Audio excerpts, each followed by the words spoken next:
Die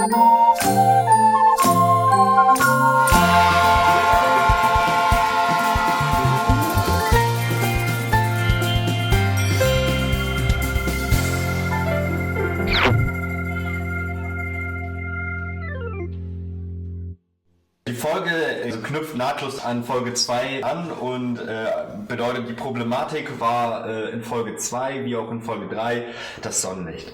Die Sonne hat uns so ein bisschen geärgert, aber wird natürlich auch super natürlich, muss man sagen. Also eigentlich war es gar nicht so schlimm. Ja, mein Jan ist ja wieder nacki da durch die Gegend gelaufen da. Das ist wieder fantastisch. Ich ziehe mich immer gerne aus. Ich frage mich, wann ich mal wieder Klamotten anhaben darf in der Serie. Können wir mal... Kim? Wie ist das? Gena, dieses Back to the Roots. Ich meine, Neandertaler hatten ja auch nicht viel an, deswegen... Und ich habe einen Neandertaler-Wulst. Genau. Tiefliegende Augen. Die Keule trägt er zwar nicht in der Hand, aber in der Hose. Ja, das findest du jetzt lustig, ne?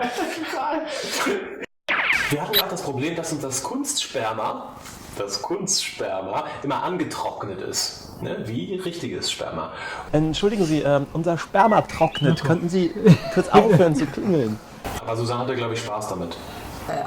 Ja, mit dem Kunstsperma war ganz, ganz lecker.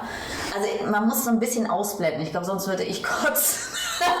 Aber sehr gut. Was war das? Seife, ne? Was hast du gemacht? Seife, genau, ne? Seife. Mhm. Also es war so eigentlich relativ authentisch, würde ich sagen. Das kann mein Papa noch nicht sehen, alles sonst gut. Und wir hatten so einen kleinen Nachbarshund, der ist auch immer rumgerannt. Aber braucht man ja auch manchmal so einen netten Z-Hund, der dann einen anbellt und die Szene versaut und dann muss man alles nochmal von vorne machen. Das bringt wirklich richtig Spaß. Deswegen haben wir gesagt, dass wir Typhon einfach in die Garage setzen und nicht in die Sonne. Da haben wir das ganze Problem nicht gehabt. Genau, einmal das und weil er natürlich auch Angst vor kleinen Hunden hat. Ja, mit seinem Spiel ist einfach, dass er sehr viel ausprobiert und auch immer wieder anders spielt und wir einfach immer wieder neu reagieren können. Und das macht die Szene ziemlich lebendig. Total. Ja, dann macht das wenigstens ein Gerät.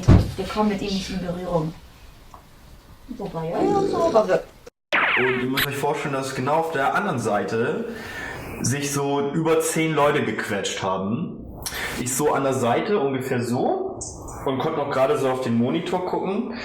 Der Tonmann irgendwie über 3 Rohre das Mikrofon gehalten, weil sonst ist es ins Bild gefallen und ja, der Kameramann hatte auch nicht so viel Platz. Also war auf jeden Fall sehr kuschelig, sehr warm und ja, wir haben auch andauernd gelacht.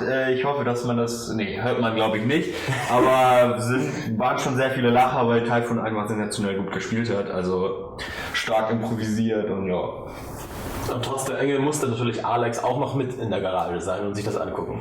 Genau. Deswegen ist es natürlich sehr nett für die Kollegen. Oh Gott, ich nehme nächstes meinen kleinen Osman. Osman? In der 4. Folge da kommen noch ein paar andere Sachen jetzt. Da geht's mal anderes Setting, neue Leute. Wir werden auf einen Mann-Frau-Verschnitt stoßen. So einen guten Sex hatte ich schon lange nicht mehr. Maya hat einen Absturz. Und ich bin wieder weiter auf der Suche nach weiteren potenziellen Spermaspendern. Hi, Haro.